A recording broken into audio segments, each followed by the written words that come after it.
Hello बच्चों, कैसे हो आप? आशा करती हूँ कि आप स्वस्थ होंगे, मस्त होंगे और साथ ही अपनी पढ़ाई में व्यस्त होंगे। आपकी इसी पढ़ाई को आगे बढ़ाते हुए आज हम पढ़ने जा रहे हैं एक नया चैप्टर, एक नया अध्याय, जिसका शीर्षक है प्रेम में परमेश्वर।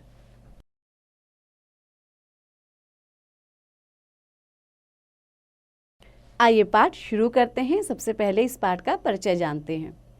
इस पाठ में यह स्पष्ट किया गया है कि परमात्मा की निष्काम भक्ति में ही आनंद की प्राप्ति होती है और प्राणी मात्र के प्रति सच्ची सहानुभूति और दयापूर्ण व्यवहार से ही ईश्वर दर्शन का अनुभव किया जा सकता है।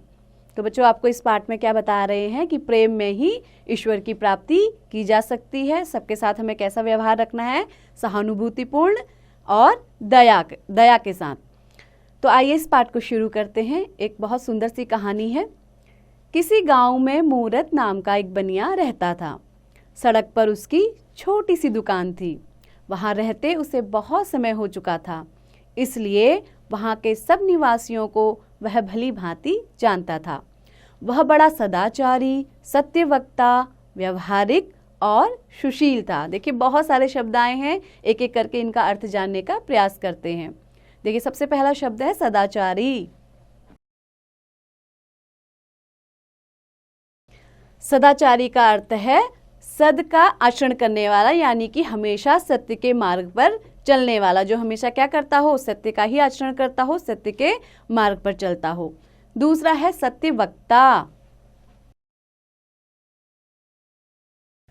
वक्ता यानी कि बोलने वाला, जो हमेशा क्या बोलता हो? सच बोलता हो। तीसरा शब्द है व्यवहारिक।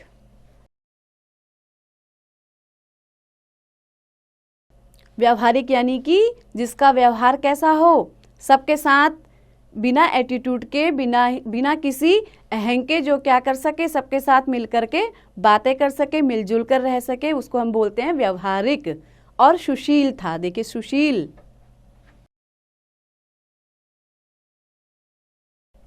सुशील यानी अच्छे गुणों वाला।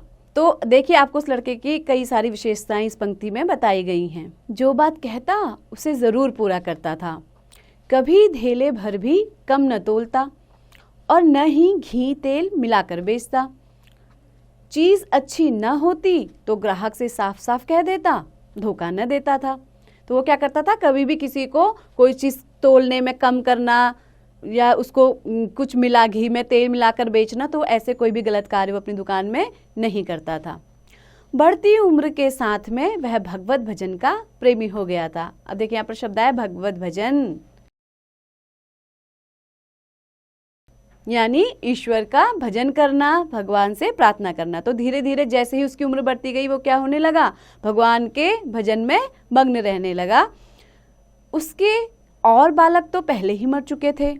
अंत में 3 साल का बालक छोड़कर उसकी स्त्री भी परलोक सिधार गई।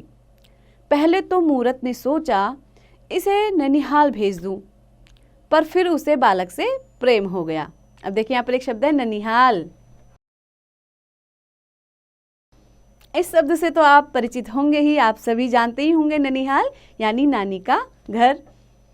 तो उसने क्या किया? पहले सोचा कि मैं इसे नानी के घर भेज देता हूँ, लेकिन फिर क्या है, जैसे जैसे उसे बच्चे से लगाव होने लगा, तो उसने क्या किया? खुद ही उसका पालन पोषण किया। वह स्वयं उसका पालन पोषण करने लगा। उसके जीवन का आधार अब वही बालक था। उसी के लिए वह रात दिन काम किया करता था, लेकिन शायद संतान का सुख उसके भाग्य में लिखा ही न था। 20 वर्ष की अवस्था में वह बालक भी यमलोक सिधार गया। अब मूरत के शोक की कोई सीमा न थी। उसका विश्वास हिल गया। सदैव परमात्मा की निंदा कर वह कहा करता था कि परमेश्वर बड़ा निर्दयी और अन्यायी है। देखिए, यहाँ पर फिर से शब्द आया है निर्दयी, यानी कि निर्दयी यानी जिसको किसी पर दया नहीं आती। और फिर एक शब्द है अन्यायी, जो क्या करता है? दूसरों के साथ न्याय नहीं करता है। तो क्या है, जब वो बहुत दुखी हो गया, तो अब क्या है, वो भगवान की भजन न करके क्या करने लगा? निंदा करने लगा कि भगवान क्या है? बहुत ही निर्दयी है, उसे मुझ पर बिल्कुल भी दया नहीं आई, और वो क्या है? बहुत ही बड़ा अन्यायी है, उसने मेरे साथ न्याय नहीं किया है। मारना बूढ़े को चाहिए था, मार डाला युवक को। यहाँ तक कि उसने मंदिर जाना भी छोड़ दिया। एक दिन उसका पुराना मित्र जो 8 वर्ष से तीर्थ यात्रा पर गया हुआ था उससे मिलने आया। मूरत बोला, मित्र देखो सर्वनाश हो गया। अब देखिए यहाँ पर एक शब्द है सर्वनाश,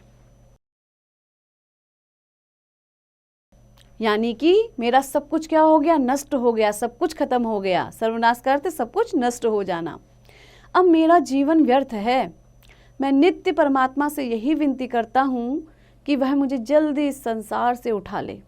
मैं अब किस आशा पर जीवित रहूँ। तो देखिए उसके सारे बच्चे जब क्या हो गए, एक एक करके सब मर गए, पत्नी भी स्वर्ग सिधार गई, तो अब वो क्या हो गया, बड़ा दुखी रहने लगा और भगवान से प्रार्थना करने लगा कि भाई मुझे भी, हे भगवान, इस संसार से जल्दी उठा दो। मित्र, मूरत ऐसा मत कहो, परमेश्वर की इच्छा हम नहीं जान सकते। वह जो करता है ठीक करता है। पुत्र का मर जाना और तुम्हारा जीते रहना विधाता के वश में है और कोई इसमें क्या कर सकता है। तुम्हारे शोक का मूल कारण यह है कि तुम अपने सुख में सुख मानते हो, पराये सुख से सुखी नहीं होते। मूरत, तो मैं क्या करूं। मित्र कहता है, परमात्मा की निष्काम भक्ति करने से अंतःकरण शुद्ध होता है। अब देखिए यहाँ पर 2 शब्द आए हैं, निष्काम और अंतःकरण।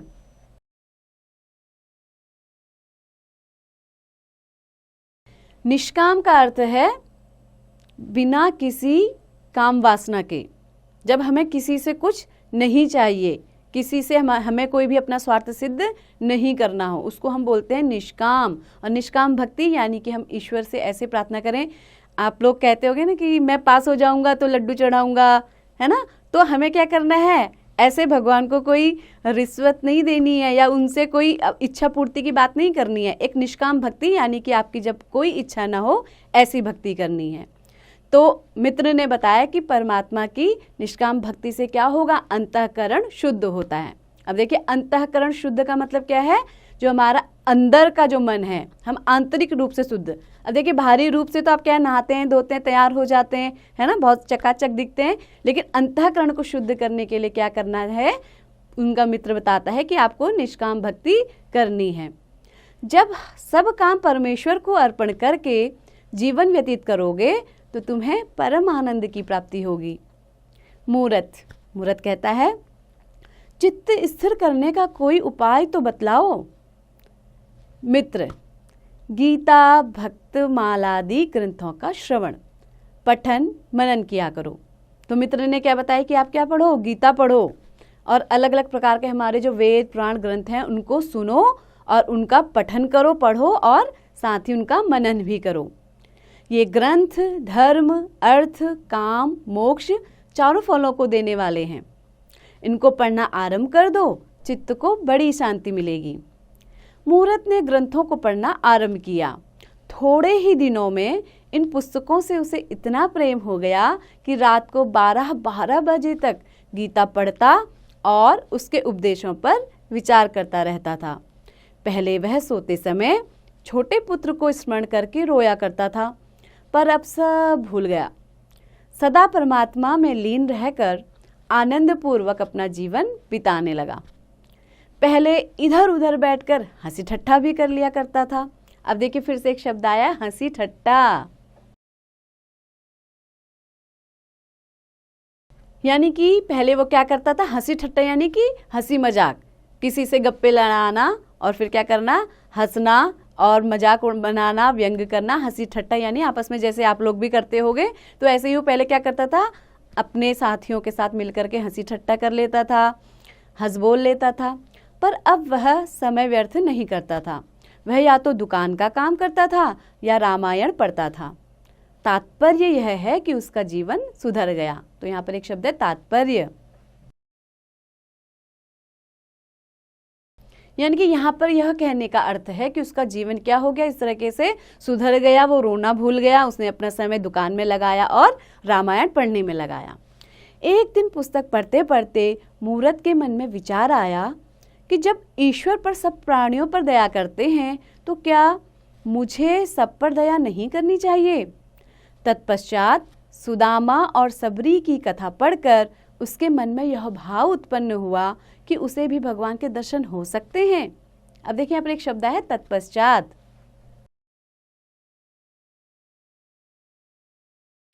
यानी कि तत्पश्चात, तत् उसके बाद, पश्चात मतलब बाद, यानी कि उसके पश्चात उसने क्या किया, सबरी की भी कहानी पढ़ी, सुदामा की भी कहानी पढ़ी और उसके मन में ये भाव आया कि क्या मुझे भी भगवान दिखाई दे सकते हैं, उनके दर्शन हो सकते हैं। यह विचारते विचारते उसकी आंखें लग गई। बाहर से किसी ने पुकारा, मूरत मूरत देख, याद रख मैं कल तुझे दर्शन दूंगा। यह सुनकर वह दुकान से बाहर निकल आया। वह कौन था? वह चकित होकर सोचने लगा, यह स्वप्न है अथवा जागृति, कुछ पता न चला। वह दुकान के भीतर जाकर सो गया। दूसरे दिन प्रातःकाल उठा और पूजा पाठ करके भोजन बनाकर मूरत अपने काम धंधे में लग गया, परंतु उसने रात वाली बात नहीं भूली थी।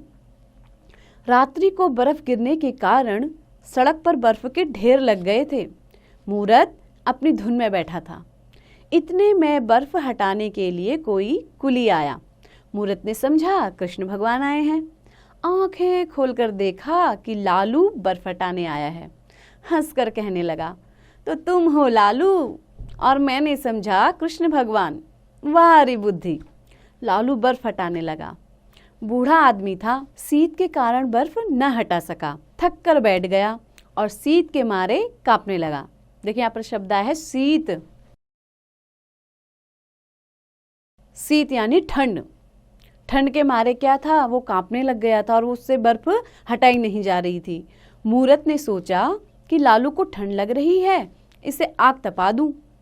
मूरत कहता है, लालू भैया यहाँ आओ, तुम्हें ठंड लग रही है, हाथ सेक लो।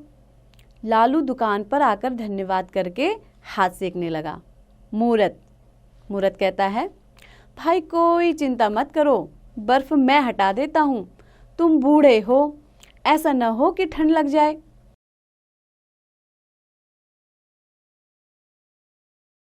लालू कहता है, तुम क्या किसी की बाट देख रहे थे? अब देखिए बाट देखना क्या होता है, एक मुहावरा है, तो आइए इसका अर्थ समझते हैं।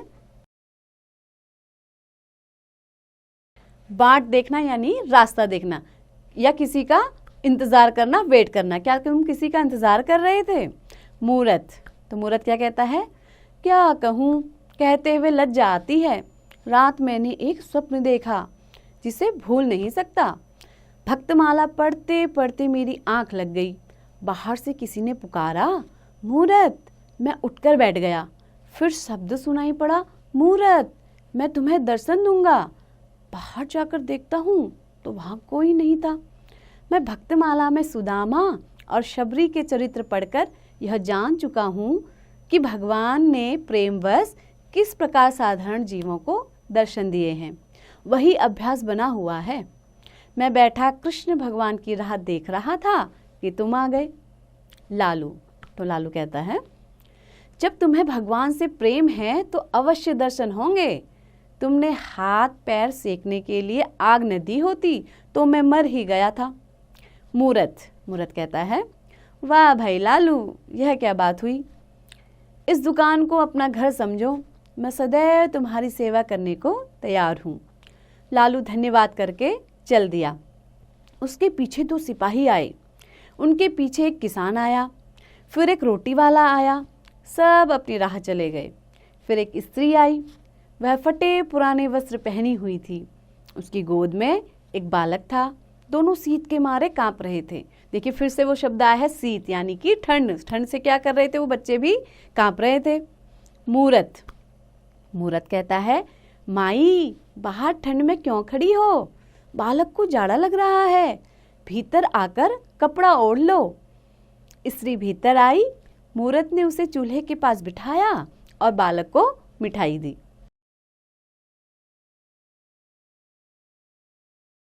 मूरत कहता है, माई तुम कौन हो? स्त्री, मैं एक सिपाही की स्त्री हूँ। 8 महीने से न जाने कर्मचारियों ने मेरे पति को कहाँ भेज दिया है, कुछ पता नहीं लगता। गर्भवती होने पर मैं एक जगह रसोई का काम करती थी। जब यह बालक उत्पन्न हुआ तो उन्होंने इस भय से कि 2 जीवों को अन्न देना पड़ेगा मुझे निकाल दिया। मैं 3 महीने से मारी मारी फिर रही हूँ, कोई काम पर नहीं रखता। जो कुछ पास था सब बेचकर खा गई। इधर साहूकारिन के पास जा रही हूँ, शायद वह काम पर रख ले। मूरत क्या कहता है? तुम्हारे पास कोई ऊनी वस्त्र नहीं है? स्त्री कहती है, वस्त्र कहाँ से हो, पैसा ही नहीं है तो। मूरत कहता है, यह लो लोई, इसे ओढ़ लो। स्त्री कहती है, भगवान तुम्हारा भला करे, तुमने बड़ी दया की, बालक शीत के मारे मरा जा रहा था। मूरत कहता है, मैंने कुछ नहीं किया, कृष्ण भगवान की इच्छा ही ऐसी है। फिर मूरत ने स्त्री को रात वाला स्वप्न सुनाया। स्त्री कहती है, ईश्वर का दर्शन होना कोई असंभव तो नहीं है। स्त्री के चले जाने पर सेब बेचने वाली आई। उसके सिर पर सेबों की टोकरी थी और पीठ पर अनाज की गठरी। टोकरी जमीन पर रखकर खंबे का सहारा लेकर वह विश्राम करने लगी कि एक बालक टोकरी में से एक सेब उठाकर भागा।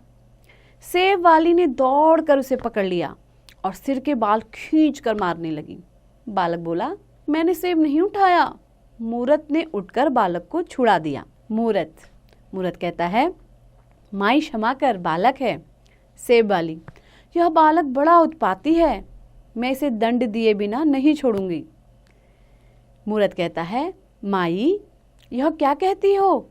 बदला और दंड तो मनुष्य का स्वभाव है, परमात्मा का नहीं, वह दयालु है। यदि इस बालक को एक सेब चुराने का कठिन दंड मिलना उचित है तो हमें हमारे अनंत पापों का क्या दंड मिलना चाहिए? सेब वाली कहती है, यह सत्य है, परंतु ऐसे बर्ताव से बालक बिगड़ जाते हैं। मूरत कहता है, कदापि नहीं, इसका मतलब बिल्कुल भी नहीं, बिगड़ते नहीं अपितु सुधरते हैं। सेब वाली टोकरा उठाकर चलने लगी कि उसी बालक ने आकर विनती की, माई यह टोकरा तुम्हारे घर तक मैं पहुंचाता हूँ। रात्रि होने पर मूरत भोजन करने के बाद गीता का पाठ कर रहा था कि उसकी आंख झपकी और उसने यह दृश्य देखा। मूरत कहता है, कौन हो?